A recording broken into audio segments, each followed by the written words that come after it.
Hello, my friends. It's Indiana Holmes again for story time. We are still reading the book A Silent Witness. And when we left off, we kind of left off in the middle of chapter 15. So we're going to pick up where we left off last night. Here we go.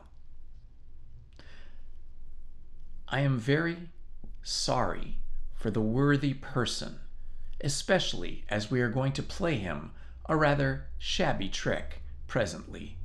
What are we going to do? I asked. We're going to let him in for one of the longest waits he has ever had. I am afraid. Perhaps I had better give you the particulars of our modus operandi. First, I shall send down the stand for a hansom cab, which will draw up on the opposite of the club, and thereupon I have no doubt our friend will hurry down to the cab stand to be in readiness. At any rate, I shall let him get down to that end of the street before I do anything more. Then I shall take the liberty of putting on your coat and hat and go out to the cab with your suitcase in my hand. I shall stand by the curb long enough to let our friend get a good view of my back. I shall get into the cab, give the driver the direction through the trap door to drive to the hospital, and pay the fare in advance. Why in advance? I asked. So that I shall not have to turn round and show my face when I get out at the hospital entrance. I assume that your friend will follow me in another hansom cab. Also, that he will alight at the outer gates, whereas I shall drive into the courtyard right up to the main entrance, so that he will merely see your hat, coat, and suitcase disappear into the building. Then I shall say, he will be in for an interminable vigil. Some unimaginable vigil, really. A very long wait. I have a lecture to give this afternoon, and when I have finished, I shall come away in a black overcoat and a tall hat, which are at this moment hanging up in the curator's room, leaving your friend to wait for the reappearance of your coat and hat and suitcase. I only hope he won't wait too long. Why? Because he may wear out the patience of my assistant. I have a plainclothesman keeping a watch from the window above.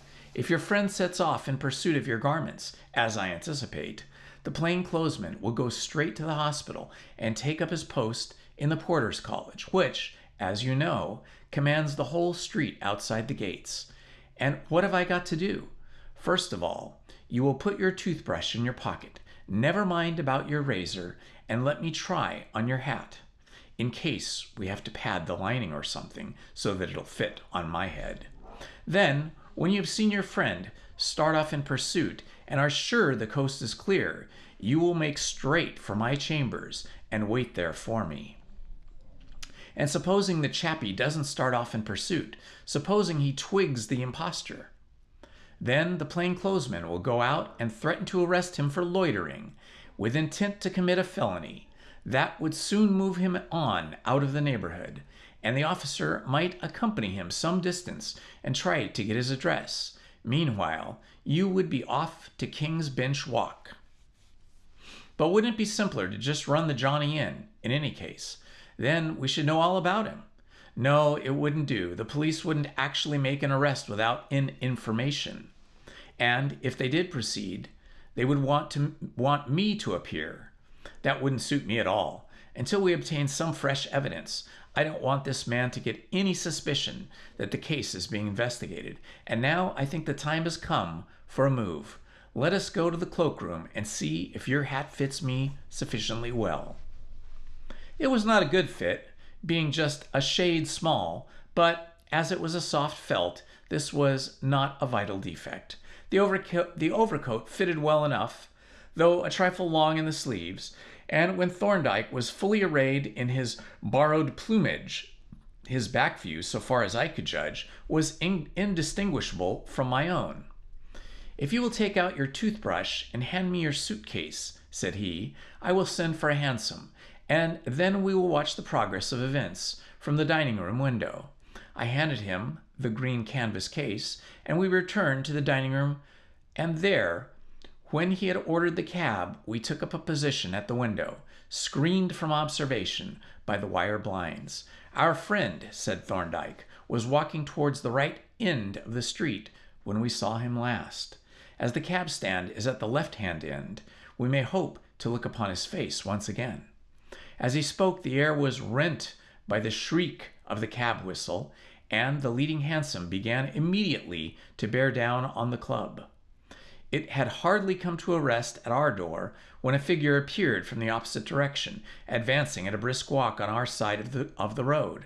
I recognized him instantly as the man to whom Thorndyke had directed my attention, and watched him closely as he approached to see if I could possibly identify him with the man who had shadowed Sylvia and me at the picture gallery. But though he passed within a few yards of the window, and I felt no doubt that he was the same man, I could trace no definite resemblance. It is true that while actually passing the club, he averted his face somewhat, but I had a good view of him within an easy distance, and the face that I then saw was certainly not the face of the man at the gallery. The skillfulness of the makeup, assuming it would be really a disguise that would be incredible, and I remarked on to it to Thorndyke. Yes, he agreed, a really artistic makeup is apt to surprise the uninitiated, and that reminds me that Polton has instructions to make a few trifling alterations in your appearance. I stared at him aghast. You don't mean to say, I exclaimed, that you contemplate making me up? We won't discuss the question now, he replied a little evasively. You talk it over with Polton. It is time for me to go on now, as our query has considerably acted up to our expectations. He little knows what confusion of our plans he would have occasioned by simply saying at the other end of the street. But he isn't staying at the other end of the street now, is he? The spy had, in fact, now halted opposite the cab stand, and was apparently making some notes in a pocketbook, facing meanwhile in our direction. With a few parting instructions to me, Thorndyke picked up the suitcase and hurried out, and saw him dart down the steps with his face turned somewhat to the right, and stand a few seconds at the edge of the pavement with his back to the cab stand, but in full view, looking at his watch as if considering some appointment. Suddenly he sprang into the cab and, pushing up the trap, gave the driver his instructions and handed up the fare. At the same moment I saw the unknown shadower hail a hansom cab and, scrambling to the footboard, give some brief directions to the driver. Then Thorndyke's cabman touched his horse with the whip, and away he went at a smart trot. But hardly had the cab turned the first corner when the second hansom rattled past the club in hot pursuit. I was about to turn away from the window when a tall, well-dressed man ran down the steps and immediately signaled to the cab stand with his stick. Thinking it probable that this was the plainclothes policeman, I stopped to watch, and when I had seen him enter the cab and drive off in the same direction as the other two, I decided that the show was over, and that it was time for me to take my departure, which I did, after stuffing a couple of envelopes into the lining of Thorndyke's hat, to prevent it from slipping down towards my ears. That my arrival at number 5A King's Beach Walk was not quite unexpected, I gathered not only from the fact that the oak stood wide open, revealing the inner door, but from the instantaneous way in which the latter opened in response to my knock, and something gleeful and triumphant in Mr. Polton's manner as he invited me to enter, stirred my suspicions and aroused vague forebodings. He helped me out of my, or rather Thorndyke's, overcoat, and, having taken the hat from me, peered inquiringly into its interior and fished out 2 envelopes, which he had politely offered to me. Then, having disposed of his employer's property, he returned to confront me, and, wrinkling his countenance into a most singular and highly corrugated smile, he opened his mouth and spoke. So, you have come, sir, the doctor tells me, to take sanctuary for a time with us from the malice of your enemies.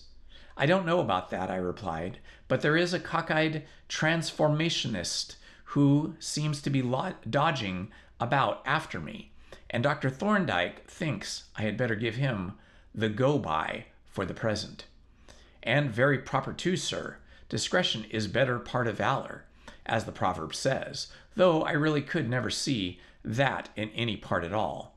But no doubt our forefathers who made the proverb knew best. Did the doctor mention that he had given me certain instructions about you? He said that I was to talk over some question with you, but I didn't quite follow him. What were his instructions?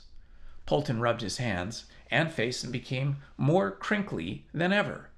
The doctor instructed me, he replied, looking at me hungrily and obviously making a mental inventory of my features, to effect certain slight alterations in your outward personality.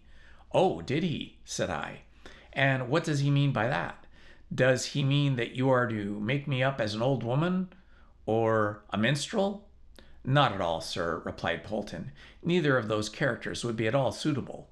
They would occasion remark, which it is our object to avoid. And as for the minstrel, his presence in the chambers would undoubtedly be objected to by the benchers. But I expostulated, why any disguise at all? If I am to be boxed up in these chambers, the chappie isn't likely to come and look through the keyhole.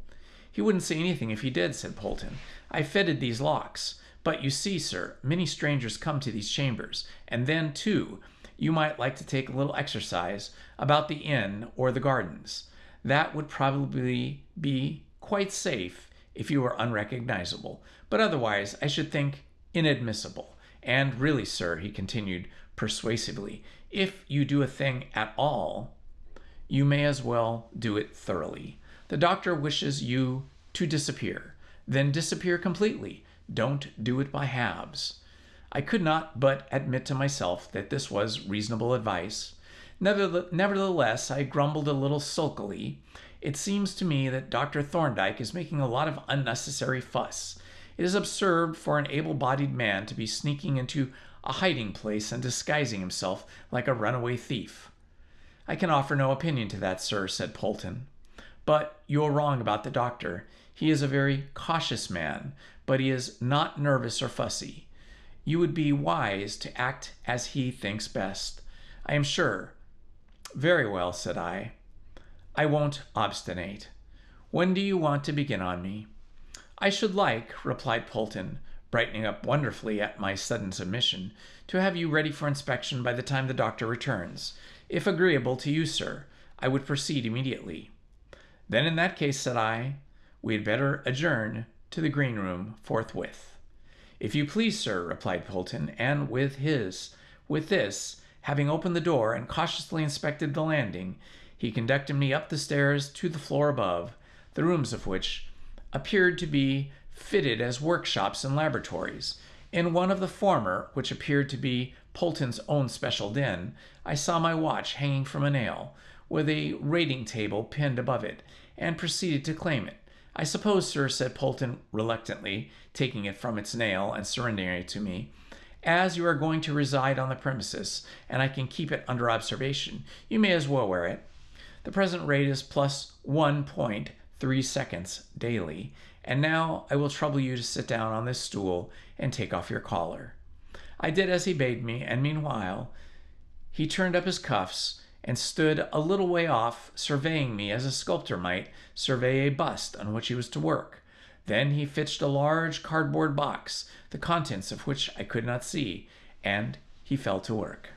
His first proceeding was to oil my hair thoroughly, part in the middle, and brush it smoothly down either side of my forehead.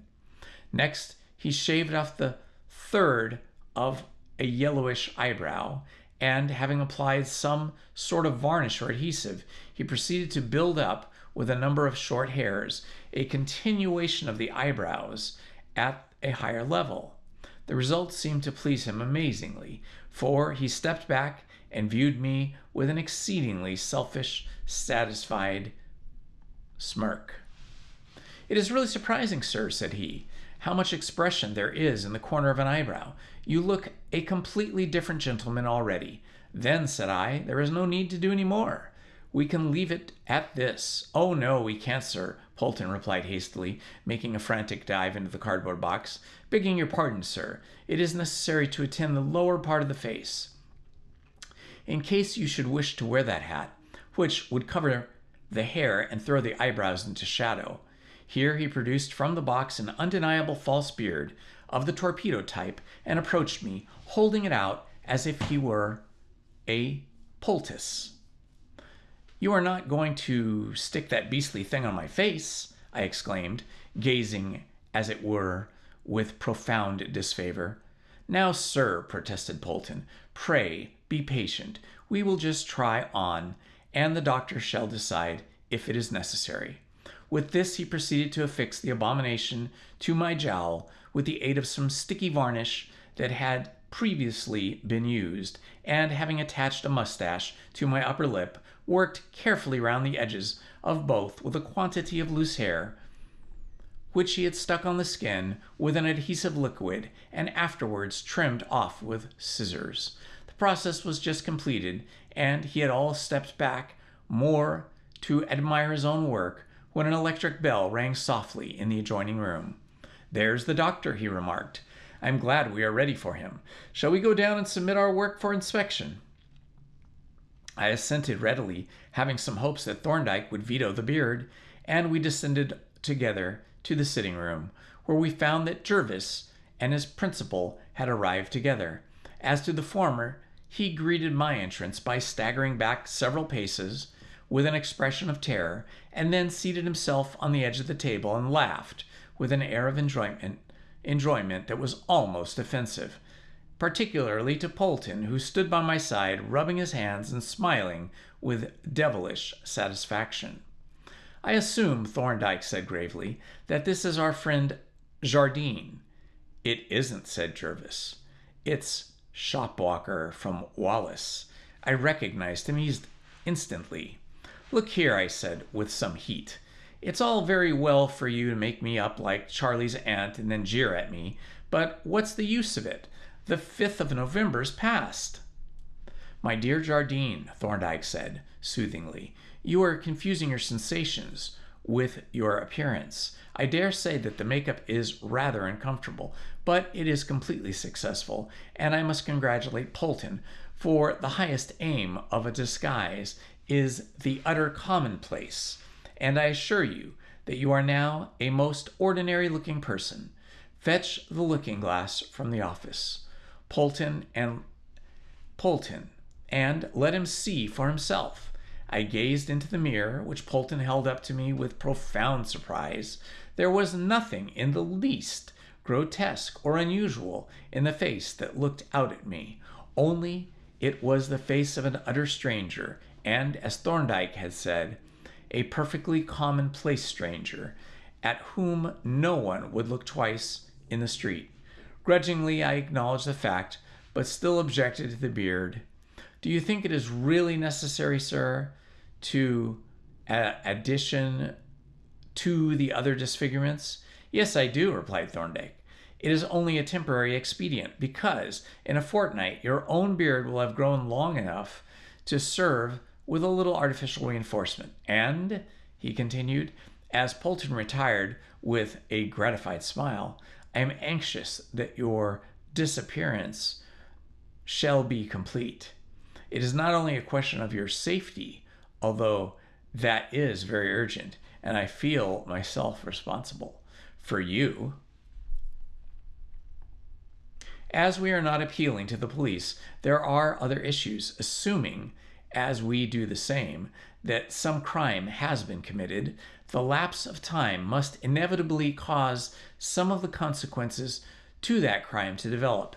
If the man whose body you saw at Hampstead was really murdered, he must presently be missed and inquired for. Then we shall learn who he was, and perhaps we may gather what the motive was of the crime. Then your secret enemy will be left unemployed and may produce some fresh food, for he can't wait indefinitely for your reappearance. And finally, certain inquiries which I am making may set us on the right track. And if they do, you must remember, Jardine, that you are probably the sole witness to certain important items of evidence. So you must be preserved in safety as a matter of public policy, apart from your own prejudices in favor of the remaining. I didn't know that you were actually working on the case, I said. Have you been following up that man Gill of the Mineral Water Works? I followed him up to the vanishing point. He has gone and left no trace, and I've been unable to get any description of him. Then, said I, if it is possible, if it is allowable to ask the question, in what direction have you been making inquiries?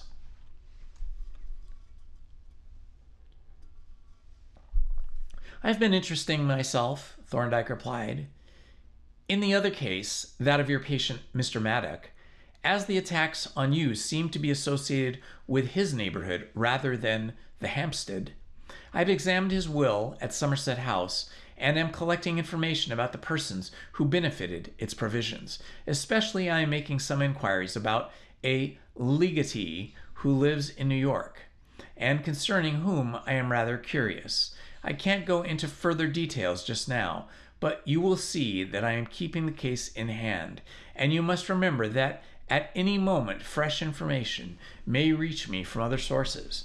My practice is a very peculiar one, and there are very few obscure cases that are not, sooner or later, brought to me for an opinion. And meanwhile, I am to eat the bread of idleness here and wait on events.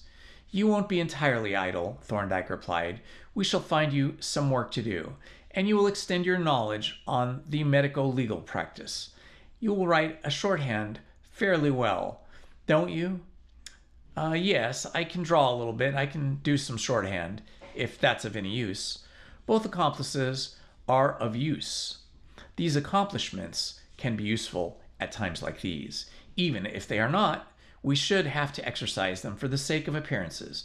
It will certainly become known that you are here, so we had better make no secret of it, but find you such occupation as will account for your presence.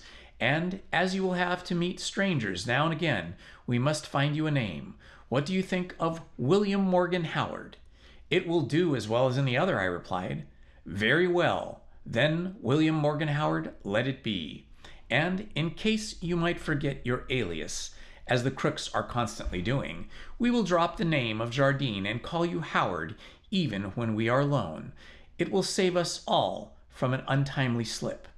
To this arrangement also I agreed with a sour smile, and so, with some physical discomfort in the neighborhood of the lower jaw, and a certain relish of the novelty and absurdity of my position, I placed myself under the name of Howard on the roster of Thorndyke's establishment. And that, my friends, is the end of Chapter 15. Next, we will tackle Chapter 16.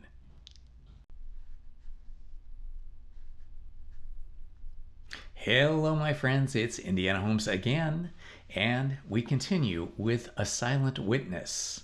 We begin tonight with Chapter 16, Enter Father Humperdinck.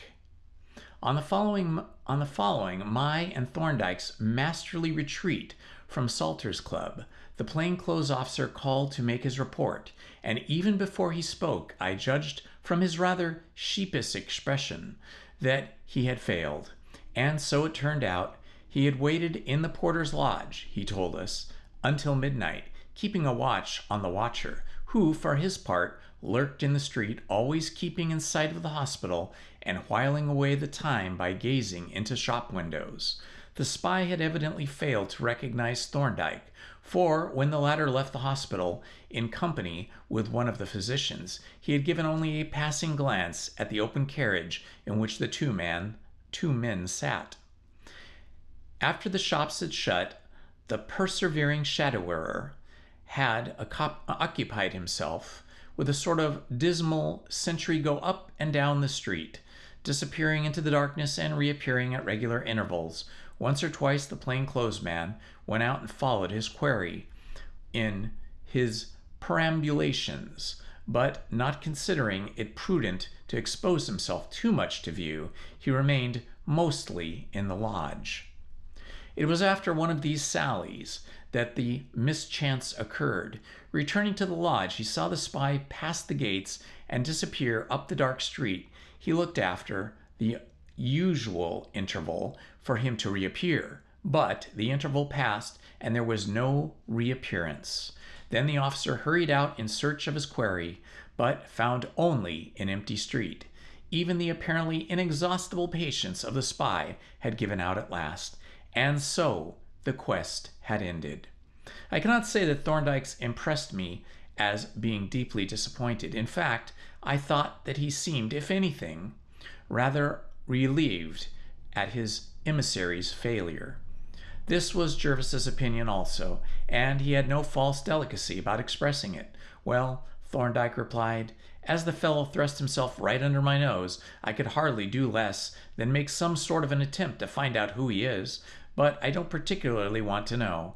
My investigations are proceeding from quite another direction, and you see, Jervis, how awkward it might have been to have been this person on our hands. We could only charge him with loitering, with felonious intent, and we couldn't prove the intent after all, for we can't produce any evidence connecting this man with the 3 attempted murders. He may not be the same man at all, and I certainly don't want to go into the witness box just now, and still less do I want my new clerk, Mr. Howard, put into that position. I don't want to take any action until I have the case quite complete and am in a position to make a decisive move. The truth is, said Jervis, addressing me confidently in a stage whisper, Thorndyke hates the idea of spoiling a really juicy problem by merely arresting the criminal and pumping his friends. He looks on such proceedings much as a master of foxhounds would look on the act of poisoning a fox. Thorndyke smiled indulgently at his junior. There is such a thing, said he, as failing to poison a fox and only making him too unwell to leave his residence. A premature prosecution is apt to fail, and then the prisoner has seen all the cards of his adversaries. At the present, I'm only playing against an unseen adversary, but I am hoping that I, in my turn, am unseen by him, and I'm pretty certain that he has no idea what cards I hold. Gad, exclaimed Jervis, then he is in as much the same position as I am. And with this the subject dropped. The first week of my residence in Thorndyke's chambers was quite uneventful, and was mainly occupied in settling down to the new conditions. My letters were sent on by Mrs. Blunt to the hospital, whence they were brought by my principal, as I may now call my quondam teacher, with the exception of Sylvia's, which we'd agreed were to be sent to the chambers enclosed in an envelope addressed to Thorndyke. At first I had feared that the confinement would be unendurable, but the reality proved to be much less worrisome than I had anticipated. A horizontal bar rigged up by Polton in the laboratory gave me the means of abundant exercise of one kind, and in the early mornings before the gates of the inn were opened, I made it my daily practice to trot around the precincts for an hour at a time, taking the circuit from our chambers through the Crown Office Road to Fountain Court and back by way of Pump Court and the Cloisters, to the great benefit of my health and the mild surprise of the porters and laundresses. Nor was I without occupation in the daytime, besides an exhaustively detailed account of all the remarkable experiences that had befallen me of late, which I wrote about at Thorndyke's request. I had a good deal of clerical work of one kind or another that was frequently employed. When clients called in exhibiting my skill as a stenographer, taking down oral statements or making copies of depositions or other documents which were read over to me by Thorndyke or Jervis. It was the exercise of these latter activities that introduced me to a certain Mr. Marchmont, and through him to some new or rather startling experiences.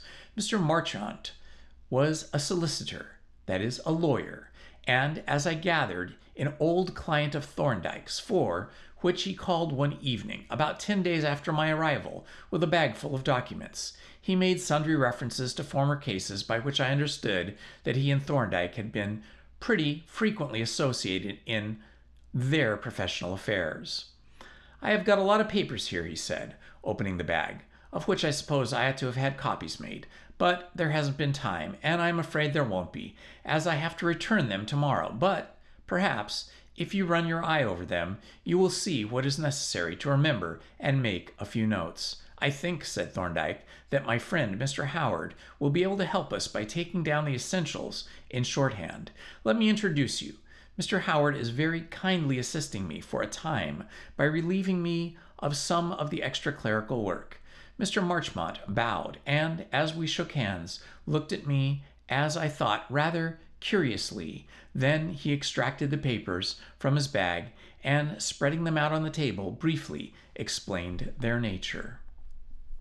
There is no need, said he, to have copies of them all, but thought you had better see them. Perhaps you will glance through them and see which you think ought to be copied for reference.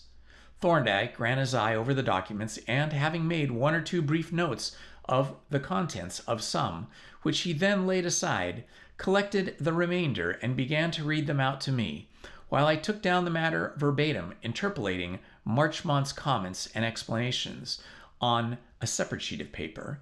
The reading and the discussion occupied a considerable amount of time, and before the business was concluded, the Treasury clock had struck 9:30. It's getting late, said Marchmont, folding the papers and putting them back in the bag.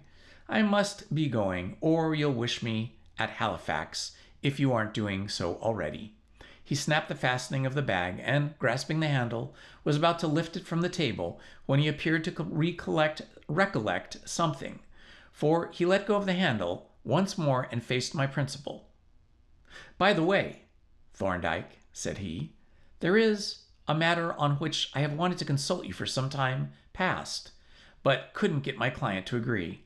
It is a curious affair, quite in your line, I think, a case of disappearance, not the legal sense as creating a presumption of death, but disappearance from ordinary places of resort, with a very singular change of habits, so far as I can learn. Possibly a case of commencing insanity. I have been wanting to lay the facts before you, but my client, who is a Jesuit, and as suspicious as the devil, insisted on trying to ferret out the evidence for himself, and wouldn't hear of a consultation with you. Of course, he has failed completely, and now I think he is more amenable. Are you in possession of the facts yourself? Asked Thorndyke. No, I'm hanged if I am, replied Marchmont. The case is concerned with a certain Mr. Reinhardt, who was a client of my late partner, poor Wyndhurst. I never had anything to do with him, and it is unfortunately that it happens that our old clerk, Bell, you remember Bell, who had the charge of Mr. Reinhardt's business, left us soon after poor Wyndhurst's death, so there is nobody in the office who has any personal knowledge of the parties. You say it is a case of disappearance? Asked Thorndyke. Not exactly disappearance, but, well, it is a most singular case. I can make nothing of it, and neither can my worthy and revered client. So, as I say, he is now growing more amenable, and I think I shall be able to persuade him to come round with me and take your opinion on such facts as we have. Shall you be at home tomorrow evening? Yes, I can make an appointment for tomorrow after dinner, if you prefer that time. We won't call it an appointment, said Marchmont. If I can overcome his obstinacy, I will bring him round and take him the chance of your being in. But I think he'll come, as he is on his beam's ends, and if he does, I fancy you will find the little problem exactly to your liking. With this, Mr. Marchmont took his departure, leaving Thorndyke and me to discuss the various legal aspects of disappearance and the changes of habit and temperament that usher in an attack of mental alienation. I could see that the solicitor's guarded references to an obscure and intricate case had aroused Thorndyke's curiosity to no small extent, for though he said little on the subject, it evidently remained in his mind, as I judged by the care with which he planned the disposal of his time of the following day, and the little preparations that he made for the reception of his visitors. Nor was Thorndyke the only expectant member of our little establishment. Jervis also, having caught the scent of an interesting case, made it his business to keep the evening free.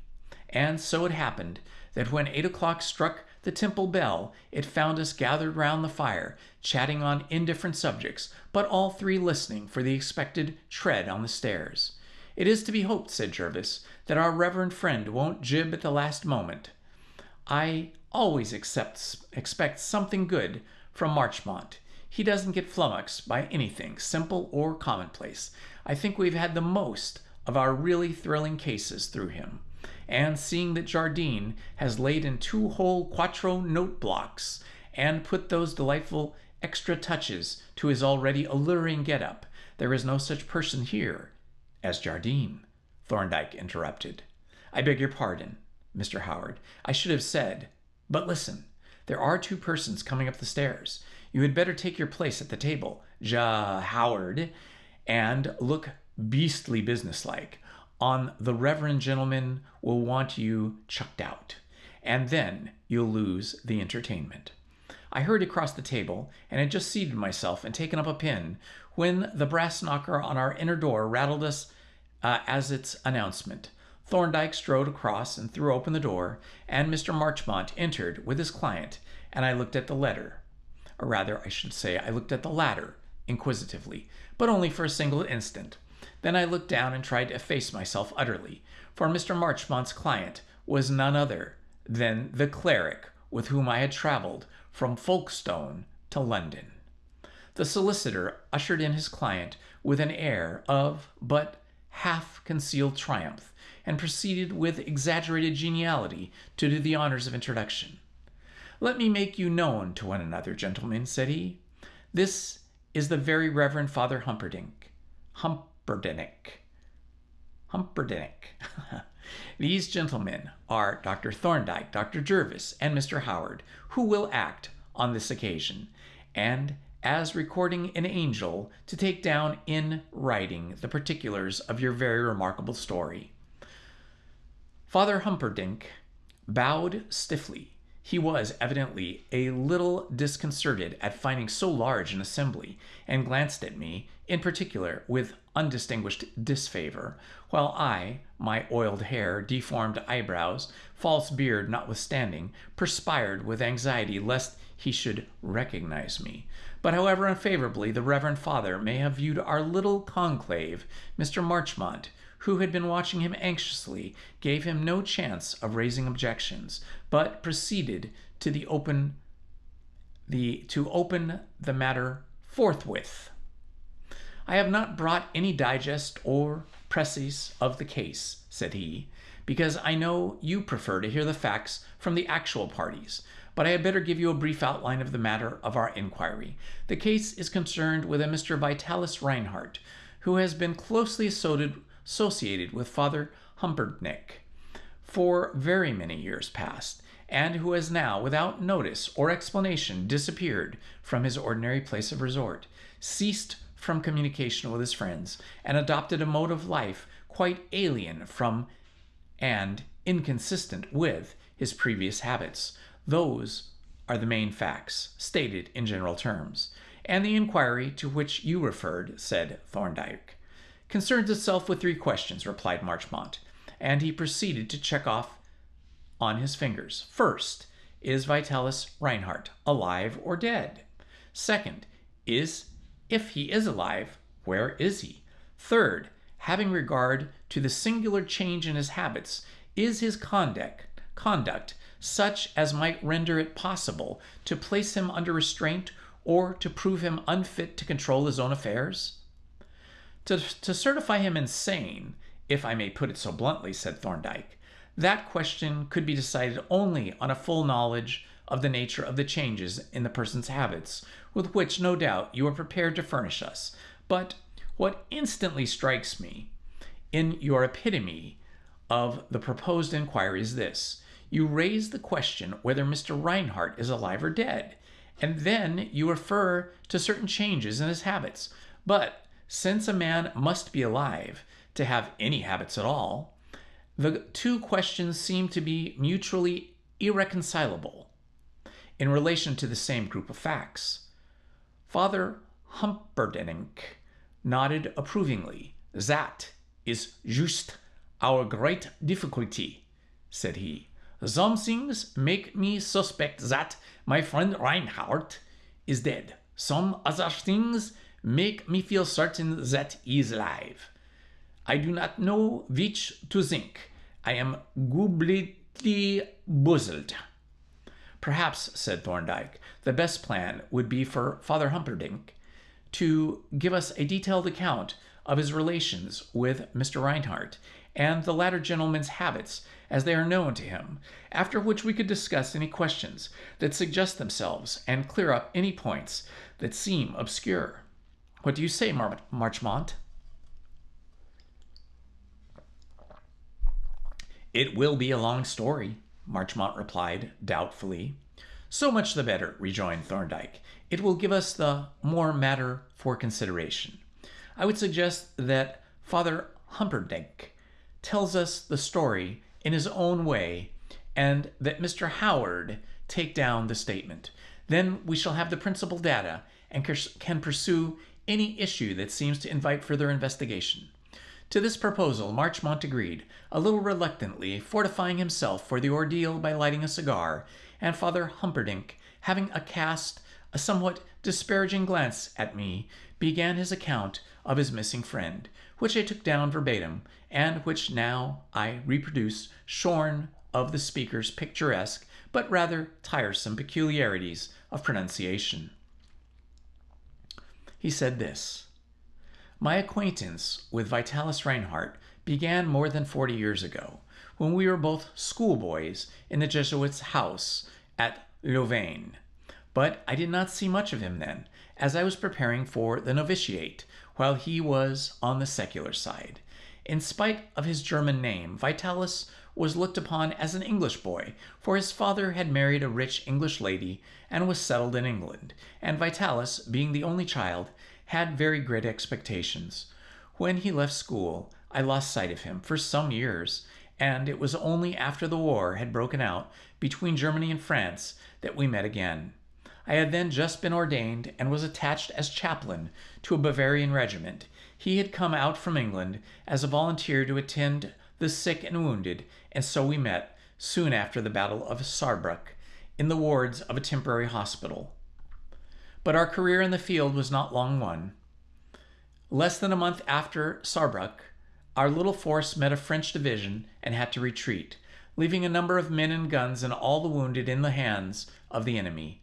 Both of us were among the prisoners, and Vitalis was one of the wounded, for just as the retreat began, a French bullet struck him in the right hip. We were both taken to Paris with the rest of the prisoners, and there in the hospital for the wounded prisoners I was allowed to visit him. His wound was a severe one. The bullet had entered deeply and lodged behind the bone of the hip, so that the repeated efforts of the surgeons to extract it not only failed but caused great pain and made the wound worse. From day to day, Vitalis grew thinner and more yellow, and we could see plainly that if no change occurred, the end must come quite soon. So the doctor said, and so Vitalis himself felt. Then it came to me that, if the skill of the man failed us, we should ask for help from above. It happened that I possessed a relic of the blessed Saint Vincent de Paul, which was contained in a small gold reliquary, and which I had been permitted by Father General to keep. I proposed to Vitalis that we should apply the relic and make a special appeal to the saint for help, and also that he should promise to dedicate some part of his great possessions to the service of God. He agreed readily, for he had always been a deeply pious man. Accordingly, he made the promises as I had suggested. He offered us special prayers to the saint, and, with the permission of the surgeons, I attached the reliquary to the dressings of the wound, praying that it should avail to draw out the bullet. "And it did?" asked Marchant, in a tone that evidently did not escape the observant Jesuit, for that nimble-witted gentleman turned sharply on the lawyer and replied with severe emphasis, "No, sir, it did not." "And why?" "Because there was no need. The very next day, after the reliquary was applied, when the dressings were changed, a small shred of filthy cloth came out of the wound. That was the cause of the trouble. not the clean metal bullet. The saint, you see, sir, knew better than the surgeon. Evidently, said Marchmont, glancing quickly at me, and the expression that I caught in the eye of that elderly heathen suggested that he had actually contemplated a wink and then thought better of it. As soon as the piece of cloth was out of the wound, Father Humperdinck resumed. All the trouble ceased, the fever abated, the wound healed, and very soon Vitalis was able to get about, none the worse for his mishap.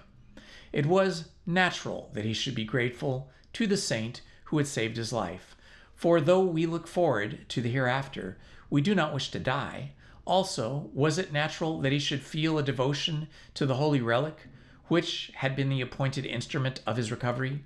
He did, and to gratify him, I obtained the Father General's permission to bestow it upon him, which gave him great joy, and thenceforth he always carried the reliquary on his person. I hope he kept his promise to the saint, said Marchmont. He did, faithfully, and indeed handsomely. No sooner was he recovered from his wound than he proposed to me the founding of a new society of brothers of charity to attend to the sick and wounded. I consulted with the Father General of my society, the Society of Jesus, and received his sanction to act as director of the new society or fraternity, which was to be affiliated with the Society of Jesus under the title The Poor Brothers of St. Joseph of Armanthea. Why not St. Vincent de Paul? Asked Marchmont. Because there was already a society named after that saint, and because St. Joseph was a man of eminent charity.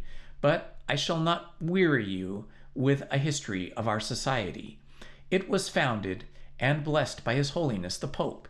It prospered, and it still prospers to the glory of God and to the benefit and relief of the sick and the poor and the suffering.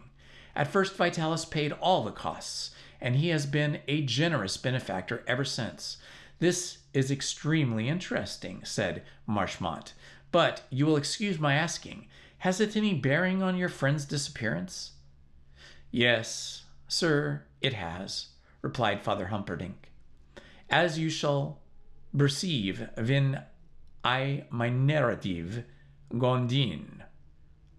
Mr. Marchmont bowed, and Father Humperdinck, quite undisturbed by the interruption, continued his narrative.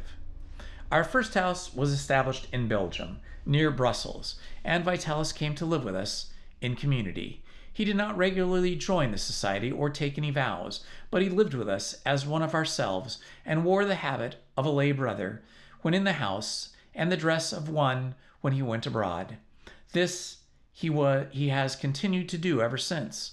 Though bound by no vows, he has lived the life of a professed religious person by choice, occupying an ordinary cell for sleeping and taking his meals at the refectory table, but not always. From time to time he has taken little holidays to travel about and mix with the outer world. Sometimes he would come to England to visit his relatives, and sometimes he would spend a few weeks in one of the great cities of the continent, looking over the museums and picture galleries. He was greatly interested in art and likened to frequent the Society of Painters and Sculptors, of whom he knew several, and one in particular, an English painter named Burton, whose acquaintance he made quite recently. He seemed very much attached to, for he stayed with him at Bruges for more than a month. When he came back from Bruges, he told me that he had proposed going to England to see his relatives and to make certain arrangements with his lawyers for securing a part of his property to our society. I had often urged him to do this, but hitherto he had retained complete control of his property and only paid the expenses of the society as they occurred. He was most generous, but of course this was a bad arrangement, because in the event of his death, we should have been left without the support that he had promised. It seemed that he was at Bruges. He had discussed this matter with Mr. Burton, who was a Catholic, and that the Englishman also advised him to make a permanent provision for the society. It seemed that he had decided to divide his property between our community and a cousin of his who lives in England, a project of which I strongly approved. After staying with us for a month or two, he left for England with the purpose of making this arrangement. This was in the middle of his last September, and I have not seen him since. Did he complete the arrangements that he had mentioned? Thorndyke asked. No, he did not. He made certain arrangements as to his property, but they were very different from the ones he had proposed. But we shall come to that presently. Let me finish my story. A few days after Vitalis left us, our oldest lay brother was taken very ill. I wrote to Vitalis, who was deeply attached to Brother Bartholomew, telling him of this, and, as I did not know where he was staying, I sent the letter to his cousin's house at Hampstead. He replied on the 18th of September that he should return immediately. He said that he was then booking his luggage and paying his hotel bill, that he had to see to his cousin again, but that he would try to come by night train, or, if he missed that, he would sleep at the station hotel and start as early as possible the following day, the 19th. That was the last I ever heard of him. He never came and has never communicated with me since. You have made inquiries, of course, said Thorndyke. Yes. When he did not come, I wrote to his lawyer, Mr. Wyndhurst, whom I knew slightly. But Mr. Wyndhurst was dead, and my letter was answered by Mr. Marchmont. From him I learned that Vitalis had called on him on the morning of the 19th and made certain arrangements, of which he perhaps will tell you. Mr. Marchmont ascertained that on the same day Vitalis's luggage was taken from the cloakroom in time to catch the boat train. I have made inquiries and find that he arrived at Calais and have succeeded in tracing him to Paris, but there I have lost him. Where he is now I am unable to discover. And now, before I finish my story, you had better hear what Mr. Marchmont has to tell. He has been very close with me, but you are a lawyer and perhaps know better how to deal with lawyers. Thorndyke glanced inquiringly at the solicitor, who in his turn looked dubiously at the end of his waning cigar. The fact is, said he, I am in a rather difficult position. Mr. Reinhardt has employed me as his solicitor, and I don't quite see my way to discussing his private affairs without his authority. That is perfectly correct attitude, said Thorndyke, and yet I am going to urge you to tell us what passed at your interview with your client. I can't go into particulars at present, but I will ask you to take it from me that there are sound reasons why you should, and I will undertake to hold you immune from any blame for having done so. Marchmont looked sharply, with evidently awakened interest, at Thorndyke. I think I know what that means, he said, and I will take you at your word, having learned by experience what your word is worth. But before describing the interview, I had better let you know how Reinhardt had previously disposed of his property. About 12 years ago, he got Wyndhurst to draft a will for him by which a life interest in the entire property was vested in his cousin, a Miss Augusta Vine, with reversion to her niece, Sylvia Vine, the only child of his cousin Robert. This will was duly executed in our office. After that, our firm had, until quite recently, no special business to transact for Mr. Reinhardt beyond the management of his investments. The whole of his property, which was all personal, was in our hands to invest, and our relations with him were confined to the transfer of sums of money to his bank when we received instructions from him to effect such transfer.